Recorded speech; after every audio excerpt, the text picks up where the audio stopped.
معزز ناظرین و سامعین کرام، السلام علیکم ورحمۃ اللہ وبرکاتہ۔ اس عظیم شخصیت کا تعلق مدینہ کے ایک اہم قبیلے انصار سے ہے اور قرآن پاک کے مرتبین میں ان کا نام بھی شامل ہے۔ جب حضور اقدس صلی اللہ علیہ وآلہ وسلم ہجرت فرما کر مدینہ منورہ تشریف لائے تو آپ کی عمر 11 برس کی تھی۔ اپنے گھر والوں میں سے یہ چھوٹا بچہ مسلمان ہو گیا۔ انہیں رسول اللہ صلی اللہ علیہ وآلہ وسلم کی دعا کے باعث برکت عطا ہوئی۔ ان کے بڑے انہیں اپنے ساتھ غزوہ بدر لڑنے کے لیے ساتھ لائے، لیکن رسول اللہ صلی اللہ علیہ وآلہ وسلم نے انہیں کم عمری کے باعث واپس بھیج دیا۔ غزوہ احد میں اپنے ہم عمروں کی ایک جماعت کے ساتھ رسول اللہ صلی اللہ علیہ وآلہ وسلم کی خدمت میں التجا لے کر آئے کہ وہ انہیں مجاہدین کی صفوں میں کسی بھی جگہ کے لیے قبول فرما لیں۔ سیدنا زید رضی اللہ عنہ کے گھر والے بہت پر امید تھے کہ ان کو قبول کر لیا جائے گا۔ رسول اللہ صلی اللہ علیہ وآلہ وسلم نے ان چھوٹے شہ سواروں کو ایک نظر دیکھا، ایسے لگا گویا کہ آپ معذرت کر لیں گے، لیکن رافع بن خدیج رضی اللہ عنہ آگے آ گئے اور نیزہ ہوا میں لہراتے ہوئے آپ صلی اللہ علیہ وآلہ وسلم سے عرض کی، جیسا کہ آپ دیکھ رہے ہیں کہ میں تیر چلانا بہت اچھا جانتا ہوں، اس لیے مجھے اجازت مرحمت فرما دیجئے۔ رسول اللہ صلی اللہ علیہ وآلہ وسلم نے اس ابھرتی تر و تازہ بہادری کو اطمینان بھری مسکراہٹ کے ساتھ زندگی کی دعا دیتے ہوئے اجازت دے دی۔ ان کے ساتھیوں کی رگیں حرکت کرنے لگی۔ دوسرے بھی آگے بڑھے جو کہ سمرہ بن جندب تھے اور ادب کے ساتھ اپنے دونوں مضبوط بازو ہلانے لگے۔ ان گھر والوں میں سے ایک شخص نے رسول اللہ صلی اللہ علیہ وآلہ وسلم سے عرض کیا، بلا شبہ سمرہ رافع کو مقابلے میں پچھاڑ دے گا۔ رسول اللہ صلی اللہ علیہ وآلہ وسلم نے مشفقانہ مسکراہٹ کے ساتھ انہیں زندگی کی دعا دیتے ہوئے اجازت مرحمت فرما دی۔ سیدنا رافع اور سمرہ دونوں کی عمر جسمانی قوت و نشو و نما کے اعتبار سے 15 سال تک ہو چکی تھی۔ ان ہم عمر ساتھیوں میں 6 بہادر شیر باقی رہ گئے، جن میں زید بن ثابت اور عبداللہ بن عمر رضی اللہ عنہما بھی شامل تھے۔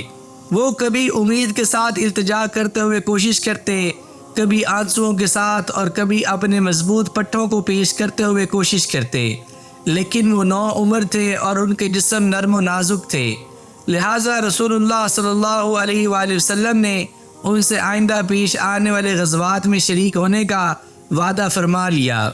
اس طرح 6 ہجری میں اللہ کے راستے میں ایک جنگجو کی حیثیت سے ان کا کردار غزوہ خندق سے شروع ہوا۔ ان کی مسلم و مومن شخصیت بہت جلدی شاندار طریقہ سے پروان چڑھنے لگی۔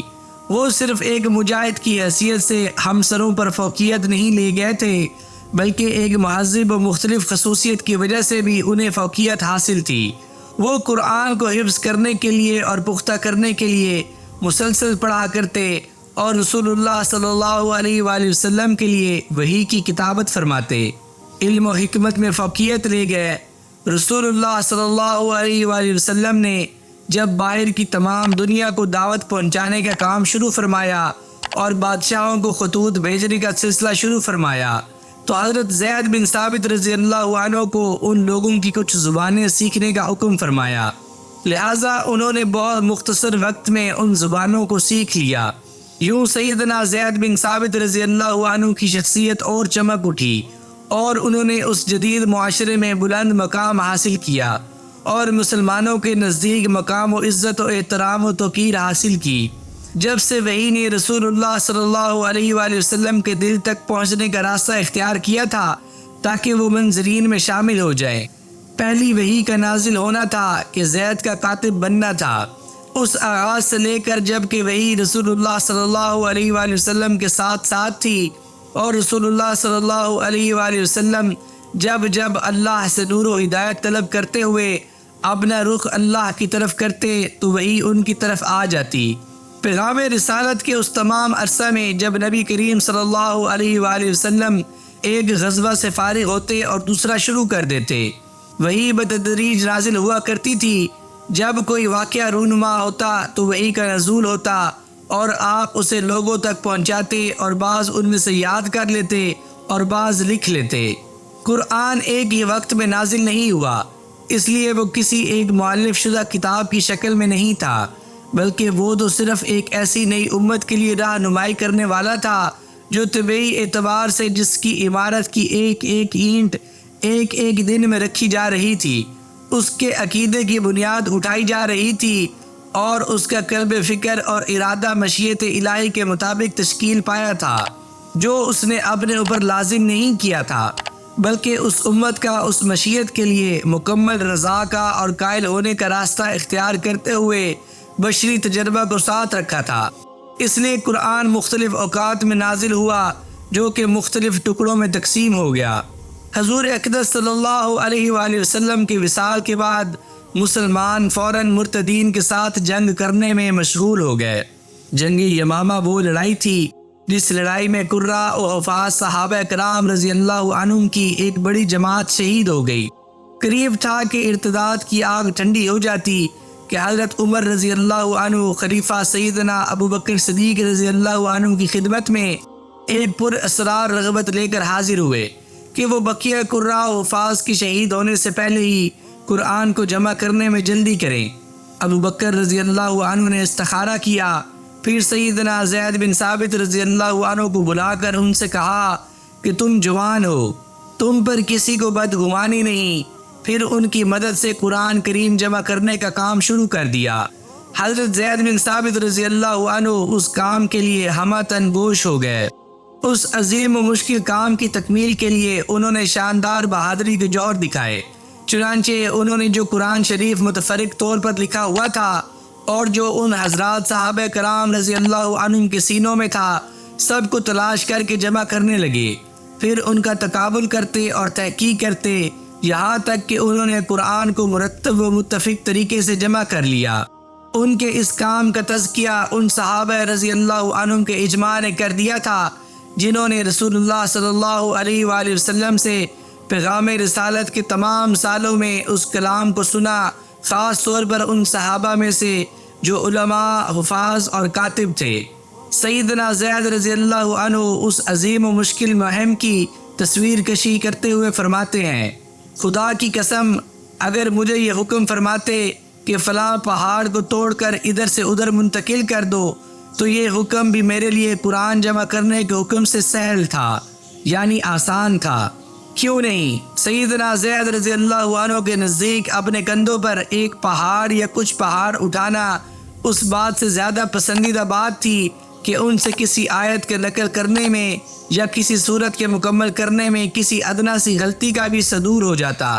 تمام قسم کے لرزہ خیز حالات میں ان کا ضمیر اور دین ڈٹ سکتا تھا، سوائے اس جیسی غلطی کے، چاہے وہ ہلکی یا غیر مقصودی ہی کیوں نہ ہوتی۔ لیکن اللہ کی توفیق ان کے ساتھ تھی، اور اسی طرح اللہ کا یہ وعدہ بھی ہے جس آیت کا ترجمہ یہ ہے، ہم نے قرآن کو نازل کیا ہے اور ہم ہی اس کے محافظ ہیں۔ سو وہ اپنے فرض کی انجام دہی میں کامیاب ہو گئے اور انہوں نے اپنی ذمہ داری کی احسن طریقے سے تکمیل کی۔ قرآن کو جمع کرنے کا یہ پہلا مرحلہ تھا، مگر یہ کہ اس مرتبہ وہ ایک سے زیادہ مصاحف میں لکھا گیا تھا۔ مصاحف کی شکلی تفاوت و اختلاف کے باوجود اس تجربہ نے اصحاب رسول صلی اللہ علیہ وآلہ وسلم کے ایک مصحف پر اکٹھے ہونے کے امر کو یقینی بنا دیا تھا۔ پھر خلافت عثمان رضی اللہ عنہ کے زمانے میں مسلمانوں کی فتوحات کا دائرہ وسیع ہوتا چلا گیا اور وہ سارے مفتوحہ علاقے مدینہ سے دور تھے۔ ان دنوں فوج در فوج لوگ اسلام میں داخل ہو رہے تھے اور بیعت کر رہے تھے، تو یہ امر سامنے آیا کہ متعدد مصاحف اس وقت خطرے کی طرف لے جائیں گے۔ جب قرآن کو پڑھنے والوں کے لہجے اور زبانیں مختلف ہو گئیں، یہاں تک کہ قدیم اور پہلے اسلام قبول کرنے والے صحابہ کے درمیان بھی اختلاف ہو گیا۔ اس وقت صحابہ رضی اللہ عنہ میں سے ایک فریق خلیفہ سیدنا عثمان رضی اللہ عنہ کی خدمت میں حاضر ہوا، جن میں سب سے پیش حذیفہ بن یمان رضی اللہ عنہ تھے، جو قرآن کو ایک قرأت پر لانے کی ضرورت کو بیان کرنے کے لیے تشریف لائے تھے۔ خلیفہ نے اپنے رب سے مشورہ کیا اور اپنے ساتھیوں سے بھی مشورہ کیا، تو جیسے حضرت ابو بکر صدیق رضی اللہ عنہ نے اس سے پہلے حضرت زید بن ثابت رضی اللہ عنہ کی خدمات حاصل کی تھی، اسی طرح حضرت عثمان رضی اللہ عنہ نے بھی انہی سے خدمات حاصل کی۔ چنانچہ حضرت زید رضی اللہ عنہ نے اپنے ساتھیوں اور مددگاروں کو جمع کیا وہ سیدہ حفصہ بنت عمر رضی اللہ عنہ کے گھر سے مصاحف لے آئے۔ یہ مصاحف سیدہ حفصہ رضی اللہ عنہ کے پاس محفوظ تھے۔ پھر سیدنا زید رضی اللہ عنہ اور ان کے ساتھی اس عظیم الشان اور جلیل القدر مہم میں جت گئے۔ وہ لوگ جو حضرت زید بن ثابت رضی اللہ عنہ کے ساتھ تعاون کر رہے تھے، وہ سب کے سب کاتب وحی اور حافظ قرآن تھے۔ اس کے باوجود وہ اختلاف کرنے والے نہ تھے۔ انہوں نے حضرت زید بن ثابت رضی اللہ عنہ کی رائے اور الفاظ ہی کو حجت اور قول فیصل قرار دیا۔ اللہ تعالیٰ کا ہم پر عظیم احسان ہے کہ اس نے قرآن مجید جیسی نعمت کو ان عظیم شخصیتوں کے ذریعے جمع کیا۔ انہوں نے اس کام کے لیے سنگین اور مشکل حالات کو برداشت کیا۔ اللہ تعالیٰ ان کی قبر پر اپنی رحمتوں کا نزول فرمائے، آمین، واللہ عالم۔ معزز ناظرین و سامعین کرام، میں امید کرتا ہوں کہ سیرت صحابہ کی اردو سیریز میں آج کی اس پیش کی جانے والی ویڈیو سے آپ کے علم میں حضرت زید بن ثابت رضی اللہ عنہ کے بارے میں جان کر ضرور اضافہ ہوا ہوگا۔ اگر آپ کو آج کی یہ ویڈیو پسند آئی ہو تو اس چینل کو لائک، شیئر اور سبسکرائب ضرور کر دیجئے گا، اور ساتھ دیے گئے بیل کے آئیکن کو بھی دبا دیجئے تاکہ آنے والی مزید دلچسپ ویڈیوز آپ تک پہنچتی رہیں۔ مجھے اپنی دعاؤں میں یاد رکھیے گا۔ جزاک اللہ۔